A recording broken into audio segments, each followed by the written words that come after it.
Hello दोस्तों, मैं Rajesh Kumar Sharma. Fitter topic study में आपका स्वागत है। वीडियो अच्छा लगे तो लाइक सब्सक्राइब जरूर करें और अधिक से अधिक शेयर करें। बेल आइकन दबा लें जिससे आपको नोटिफिकेशन अगली वीडियो का आसानी से मिल सके।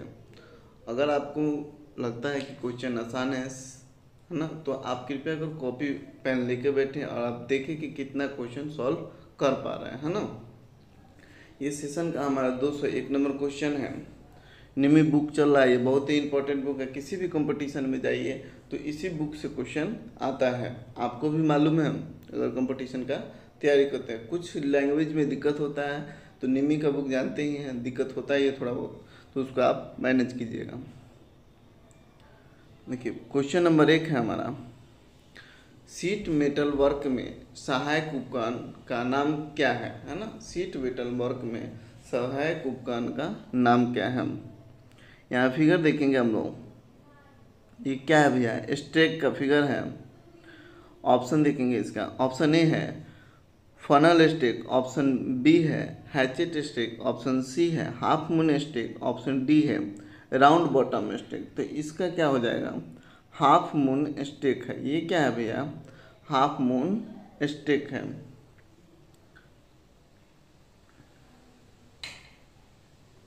अब देखेंगे हम लोग,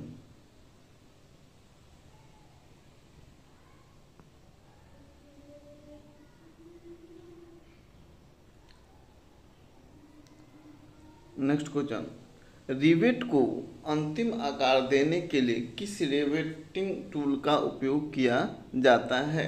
रिवेट के अंतिम आकार माने सही आकार देने के लिए लास्ट किस टूल का उपयोग किया जाता है। ऑप्शन ए है ड्रिफ्ट, ऑप्शन बी है डॉली, ऑप्शन सी है रिवेट सेट, ऑप्शन डी है रिवेट स्नैप, है ना। अगर बात की जाए रिवेट स्नैप इसका सही आंसर है, रिवेट स्नैप, है ना।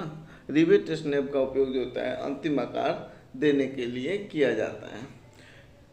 ड्रिफ्ट का उपयोग, अगर सीट मेटल में बात की जाए ड्रिफ्ट का उपयोग जो होता है छिद्रों को एक सामान्य करने के लिए या छिद्र को साफ करने के लिए भी ड्रिफ्ट का उपयोग किया जाता है। डॉली का उपयोग जो होता है रिवेट के सिरों को बनाने के लिए या रिवेट के सिरों को सहारा देने के लिए किया जाता है। नेक्स्ट देखेंगे हम लोग,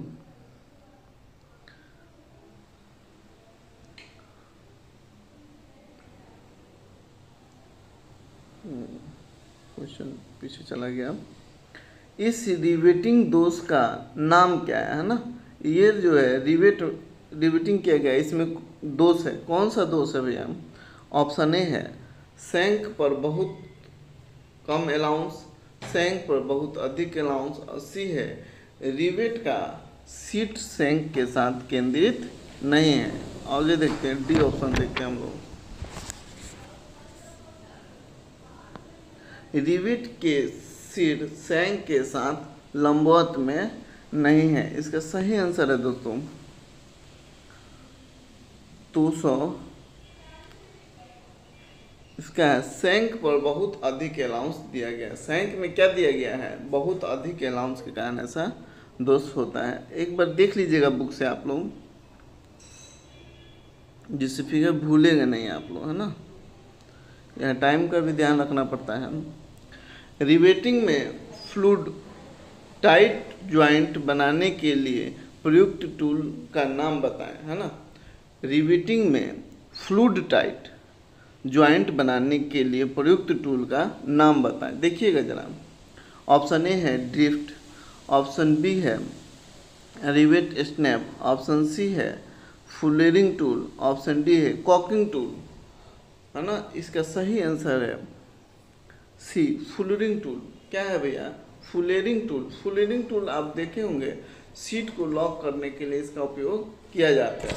फ्लूइड टाइट का मतलब होता है कि लीकेज प्रूफ, है ना, लीक ना हो। कोई भी सीट को ज्वाइंट करने के बाद उसमें पानी वगैरह रखा जाए, वहाँ से लीक ना हो, उसे कहते हैं फुलेरिंग टाइट, है ना। नेक्स्ट बात करते हैं, मोटी सीट्स को काटने के लिए प्रयुक्त उपकरण का नाम क्या है। मोटी सीट को काटने के लिए किसका उपयोग करते हैं। पहला है option A band seaming, option A है बैंड स्निप, ऑप्शन बी है लीवर सीयर, ऑप्शन सी है स्टेट स्निप, ऑप्शन डी है सर्किल कटिंग मशीन, है ना। इसका सही आंसर है दोस्तों लीवर सीयर, है ना। लीवर सीयर का उपयोग किया जाता है। अब बात करते हैं सीयर और स्निप में अंतर है भैया, है ना। स्निप का उपयोग जो होता है पतली सीटों को काटने के लिए किया जाता है और सीयर का उपयोग जो होता है मोटी प्लेटों को काटने के लिए किया जाता है ना। ये आप याद कर लीजिए। बैंड स्निप का उपयोग जो होता है सर्किल नुमा जॉब काटने के लिए किया जाता है और सर्किल कटिंग मशीन का होता है मोटी प्लेटों को में सर्किल बनाने के लिए किया जाता है।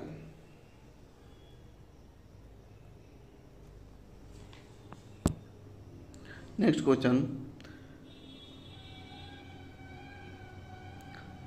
तीखे मोड़ बनाने के लिए किस स्टेक का उपयोग किया जाता है? तीखे मोड़ बनाने के लिए किस स्टेक का उपयोग किया जाता है? ऑप्शन ए है फनल स्टेक, ऑप्शन बी है हैचेट स्टेक, ऑप्शन सी है half moon stake, option D है बिक या बिक आयरन, है ना। इसका आंसर सही कौन सा हो जाएगा भैया? Hatchet stick. तिरछी मोड़ने के लिए देखिए सीट के किनारों को मोड़ना आप जानते हैं क्या कहलाता है? हैम कहलाता है। क्या कहलाता है भैया? हैम कहलाता है। लेकिन इसको मोड़ा किस पे जाता है? तो ये जो है हैचेट स्टिक पे मोड़ा जाता है ना। अब हाफ मून की बात की जाए तो ये अर्ध गोलाकार बनाने के लिए जो होता है हाफ मून स्टिक का प्रयोग किया जाता है। और बिक आयरन जो स्टिक होता है वो शंकुनुमा बनाने के लिए प्रयोग किया जाता है। नेक्स्ट देखेंगे हम लोग इस स्टिक का नाम क्या है ना। स्टिक को बढ़िया से देख लेंगे। ऑप्शन ए है हॉर्स, ऑप्शन बी है बिक आयरन, ऑप्शन सी है फनल स्टिक, ऑप्शन डी है क्रीसिंग आयरन, है ना। इसका सही आंसर हो जाएगा दोस्तों सी फनल स्टिक। क्या है भैया? ये फनल स्टिक है।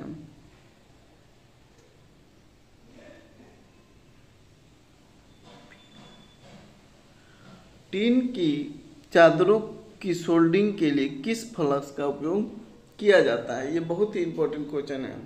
टीन की चादरों की सोल्डिंग के लिए किस फ्लक्स का उपयोग किया जाता है?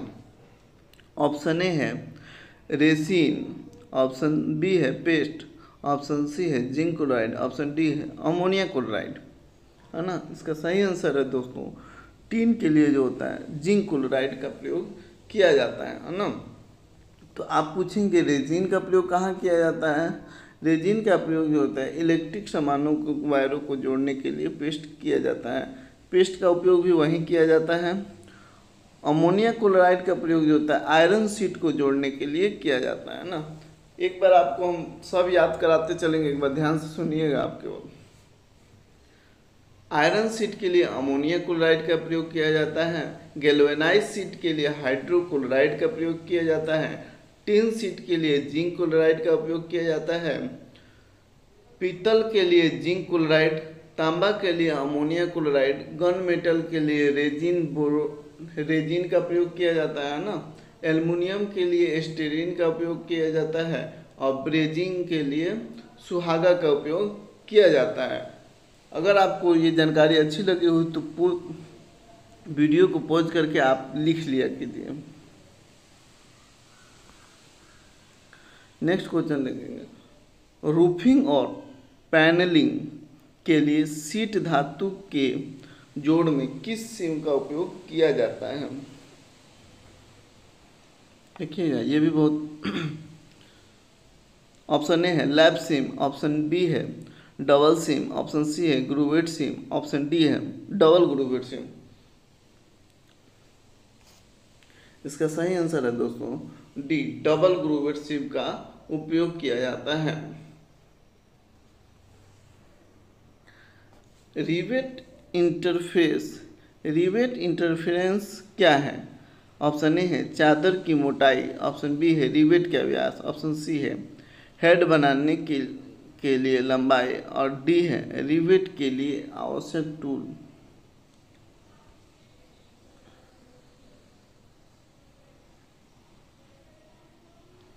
है ना, रिवेट के लिए व्यास, सॉरी मिस्टेक कर गए। बी है रिवेट का व्यास, ऑप्शन सी है हेड बनाने के लिए लंबाई और डी है रिवेट के लिए आवश्यक कुल रिवेट लंबाई। इसका सही आंसर है दोस्तों सी, हेड बनाने के लिए लंबाई। है ना, नेक्स्ट क्वेश्चन देखेंगे। यहाँ जो ये फिगर दिया गया है और इसमें ये वाला भाग जो पूछा गया है कि x ये किसको दर्शाता है। देखिए ऑप्शन ए जो है यहाँ पे लिखा है क्रैक को बंद करना। है ना, क्रैक को बंद करना, यहाँ देखेंगे हम लोग। बी है आसानी से बेंडिंग करने के लिए, ऑप्शन सी है अच्छी उपस्थिति बनाओ, ऑप्शन डी है सिरे के बीच निकासी की अनुमति दें। है ना, इसका सही आंसर है दोस्तों, रुक जाइएगा जरा,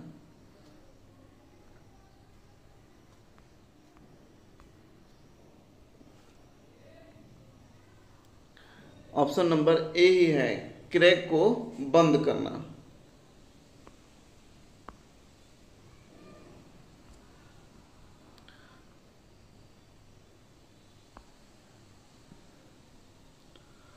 यहाँ देखिए फिगर दिया गया है, पूछा गया कौन सा दोष है, दोषपूर्ण रिवेटिंग के कारण क्या है ना। इस रिवेटिंग करते समय जो दोष हुआ है वो कौन सा कारण है। ऑप्शन ए है प्लेटों के बीच में बर, ऑप्शन बी है बहुत कम अलाउंस दिया जाता है, ऑप्शन सी है प्लेटों का अनुचित जुड़ाव, ऑप्शन डी है बहुत ज़्यादा अलाउंस दिया गया है। इसका सही आंसर है दोस्तों सी, प्लेटों का अनुचित जुड़ाव।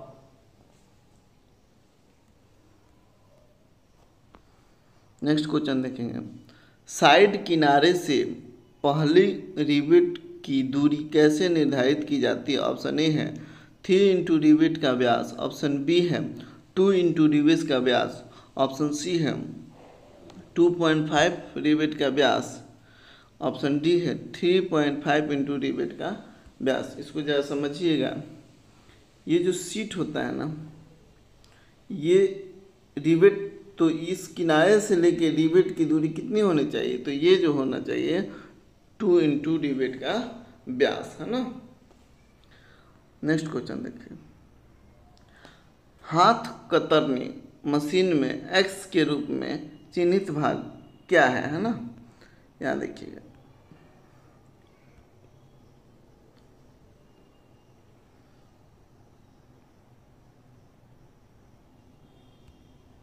दिखना भी चाहिए।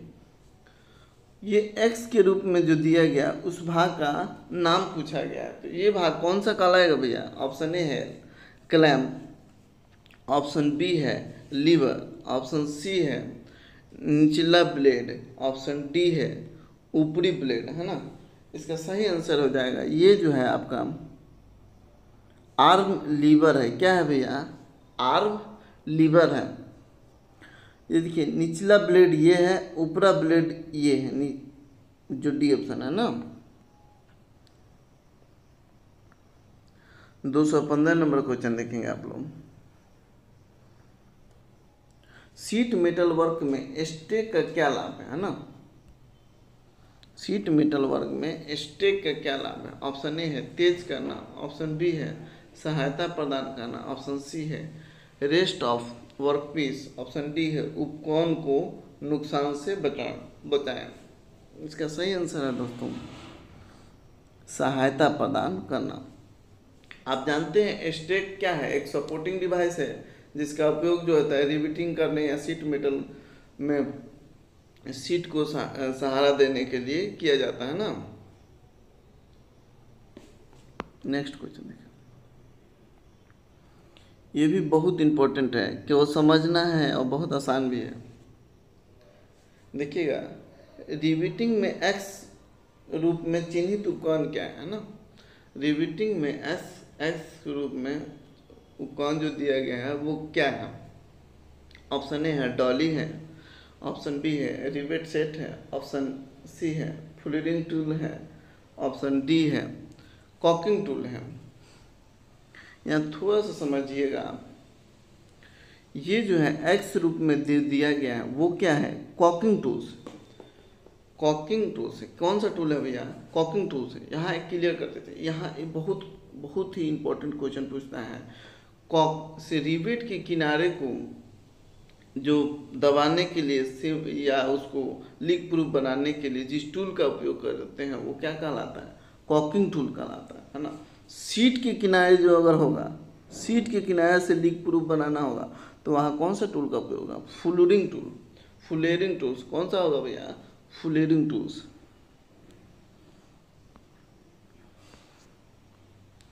इस रिवेटिंग में क्या दोष है, ये भी रिवेटिंग किया गया है, पूछा गया है कि इसमें क्या दोष है, उसको ध्यान से देखिएगा जरा। ऑप्शन ए है बहुत कम अलाउंस है, ऑप्शन बी है प्लेटों के बीच में बर है, सी है प्लेट में छेद लाइन में नहीं है, ऑप्शन डी है रिवेट बॉडी लंबवत नहीं है। इसका सही आंसर है दोस्तों ए, बहुत कम अलाउंस है। क्या है भैया इस दोष में, बहुत कम अलाउंस है। 228 नंबर क्वेश्चन लिखेगा,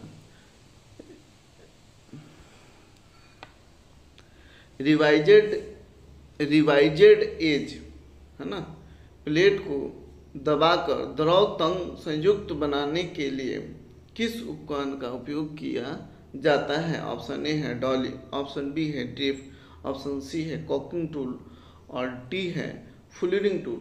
तो लीक प्रूफ बनाने के लिए किसका उपयोग करते हैं भैया, फ्लेयरिंग टूल्स का उपयोग। किसका उपयोग करते हैं, फ्लेयरिंग टूल्स का।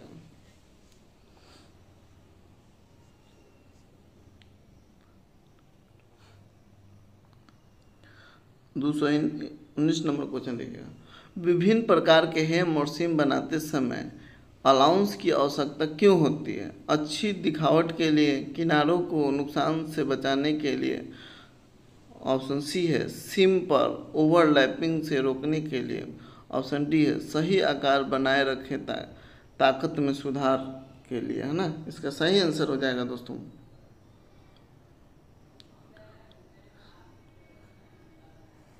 डी, है ना, सही आकार बनाए रखें और ताकत में सुधारने के लिए। क्वेश्चन नंबर 20 देखिएगा 220, जोड़ और शोल्डर के लिए कौन सी धातु की सीट सबसे आसान है ना। जोड़ बनाने के लिए और सोल्डिंग के लिए किस धातु की सीट जो होती है सबसे आसान होती है। ऑप्शन ए है टिन्ड प्लेट, है ना, मैंने टीने का प्लेट, ऑप्शन बी है लीड, ऑप्शन सी है जस्ता लोहा, ऑप्शन डी है स्टेनलेस सीट, है ना। इसका सही आंसर है दोस्तों टिन प्लेट। ऑप्शन ए है इसका टिन प्लेट जो है इसका सही आंसर हो जाएगा। 221 का देखिए, सीट मेटल के काम में कौन सी धातु बहुत नरम और भारी होती है। सीट मेटल कार्य में कौन सी धातु जो होती है बहुत नरम एवं भारी होती है। ऑप्शन ए है लीड, ऑप्शन बी है काला लोहा, ऑप्शन सी है एल्युमिनियम, ऑप्शन डी है तांबा की सीट। इसका सही आंसर है दोस्तों लेड, शीशा होता है ना, सबसे भारी धातु जो होता है शीशा ही होता है।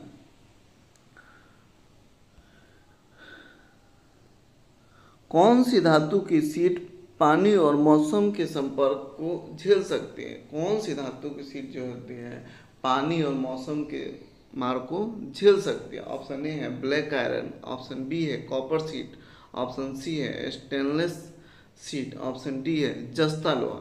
इसका सही आंसर है दोस्तों डी जस्ता लोहा। जस्ता लोहा देखिएगा, रेलवे के किनारे या रेलवे लाइन पे जितने भी लोहे के इंस्ट्रूमेंट लगे होते हैं उसमें सिल्वर कलर का पेंट चला होता है, वही होता है जस्तीकृत।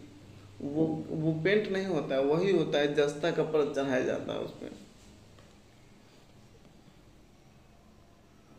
223 नंबर क्वेश्चन देखिएगा, रिवेटिंग ऑपरेशन में ड्रिफ्ट का उद्देश्य क्या है।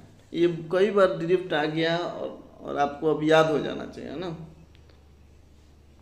रिवेट को पोजीशन में रखना, ऑप्शन बी है धातु से धातु को जोड़ बनाना, रिवेट करने वाले छिद्र को एक सीध में करना, ऑप्शन डी है रिवेट सिरे को नुकसान से बचाना। तो इसमें होता है, सही आंसर हो जाएगा सी, रिवेट करने वाले छिद्र को एक सीध में रखना।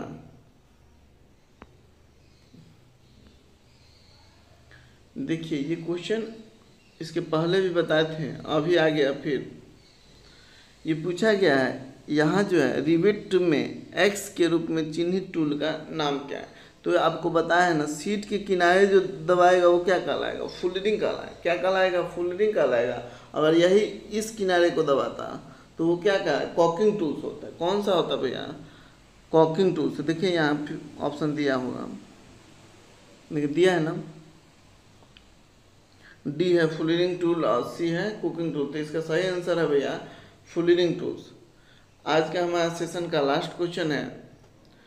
अगर अच्छा लगे तो लाइक सब्सक्राइब जरूर करें, और कोई कमी नज़र आए आपको तो कमेंट में जरूर लिखें, जिससे सुधार के अच्छे से अच्छी वीडियो बना सकें हम, है ना। नेक्स्ट क्वेश्चन 225 नंबर क्वेश्चन है, कौन सा हथौड़ा रिवेटिंग के लिए उपयुक्त है। ऑप्शन ए है प्लास्टिक का हथौड़ा, ऑप्शन बी है बॉल पिन हथौड़ा, ऑप्शन सी है क्रॉस पिन हथौड़ा, और डी है स्टेट पिन हथौड़ा। इसका सही आंसर है दोस्तों बी, बॉल पिन हथौड़ा। बॉल पिन हैमर जो होता है सीट मेटल कार में रिवेटिंग के लिए सबसे उपयुक्त माना जाता है। अगर वीडियो आपको अच्छा लगे तो लाइक सब्सक्राइब जरूर करें, कमेंट में अपनी राय जरूर लिखें। वीडियो देखने के लिए बहुत बहुत धन्यवाद।